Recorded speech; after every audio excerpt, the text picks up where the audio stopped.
यह कहानी राजस्थान के एक छोटे से गांव में रहने वाले मोहनलाल जी की है।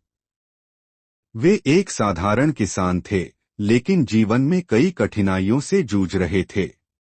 उनकी आर्थिक स्थिति बहुत खराब थी, फसलें ठीक से नहीं होती थीं, और परिवार में कई समस्याएं बनी रहती थीं।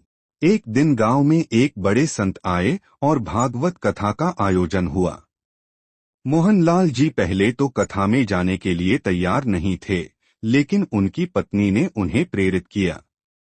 वे कथा में शामिल हुए और श्री कृष्ण की भक्ति, प्रेम और धर्म के महत्व को समझने लगे।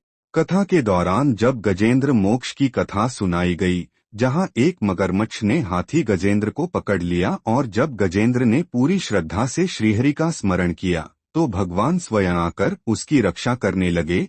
यह सुनकर मोहनलाल जी की आंखों में आंसू आ गए।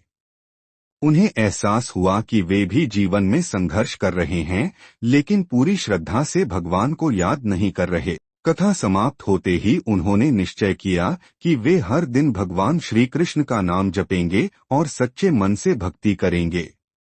उन्होंने धीरे धीरे अपने जीवन में बदलाव लाना शुरू किया, सत्संग करने लगे, सेवा में जुट गए और मन को शांत रखा। कुछ ही महीनों में चमत्कारी रूप से उनका जीवन बदलने लगा। उनकी फसलें अच्छी होने लगीं, कर्ज धीरे धीरे उतरने लगे और परिवार में भी शांति आ गई।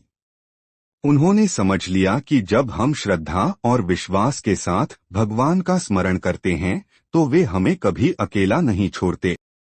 भागवत कथा सिर्फ एक धार्मिक आयोजन नहीं है, बल्कि यह हमारे जीवन को सही दिशा देने वाला ज्ञान है।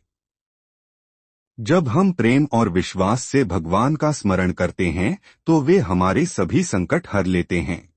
अगर आपको भी कभी लगे कि जीवन कठिन हो गया है, तो बस भगवान की कथा और भक्ति में मन लगाएं, धीरे धीरे सब कुछ बदलने लगेगा।